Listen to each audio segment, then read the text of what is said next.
ملګرو عمر جمشید یمه. دا تاسو ګورئ په دیر کې تحصیلي عدیزۍ کې په ځنګلاتو باندې اور لګېدلی. دا تاسو ګورئ ملګرو هلیکاپټر ورته راغلی دی او د دا بوکه غوندې ده او په دې باندې کوم دی نو په دې ځنګل کې اوبه اچوي.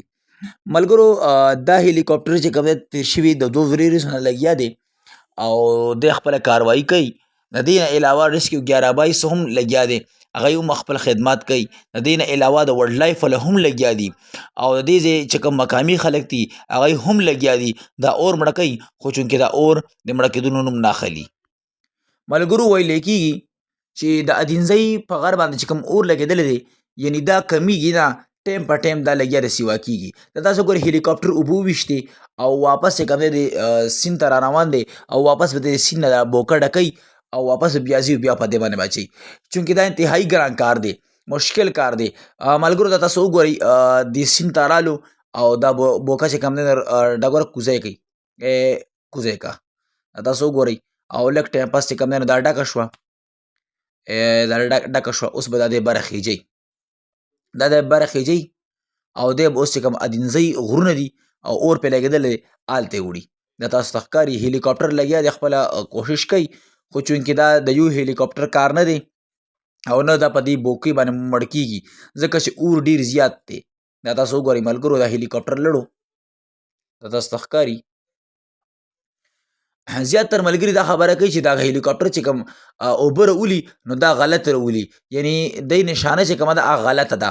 دې ملګرو هم په ویډیو کې دا ویلي دي چې یا دا ګوره مونږ یې په اوبو باندې مونږ وویشتو، یعنې اوبه په مونږ باندې راوویشتې او مونږ یې غونډ لامده کړو او چې کوم ځای کې اور لګېدلی نو هغه ځای ته نه پاتې شو. په سوشل میډیا باندې ډېر زیات تنقید روان دی چېرې دا هلیکاپټر چې دا بوکه اوبو خالي کوي نو په غلط ځای کې خالي کوي، یعنې په کوم ځای کې چې اور لګېدلی وي هلته یې نه خالي کوي، د هغې نه غلط ځای ته چې کوم دی نو ولي او خالي کوي یې. څومره هم چې ملګري دي او دغه ادینزۍ سره او د دیر سره تعلق ساتي ټولو ته پکار دي چې دغه اور مړه کولو کې خپل لاس وکړي. او څومره هم چې ملګري دي نو ټولو ته خواست دی چې مهرباني وکړئ چې ډېرې ډېرې دعاګانې کوئ چې الله پاک دا اور مړ کړي. په دې کې ډېر زیات ځناور دي هغه پکې وسوځېدل، د دې نه علاوه مکمل ځنګل تباه و برباد شو.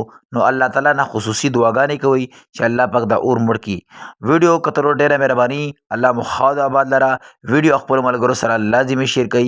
مزید داسې ویډیوګانو کتلو لپاره زما فیسبوک پاڼه محمد عمر جمشید فالو کړئ.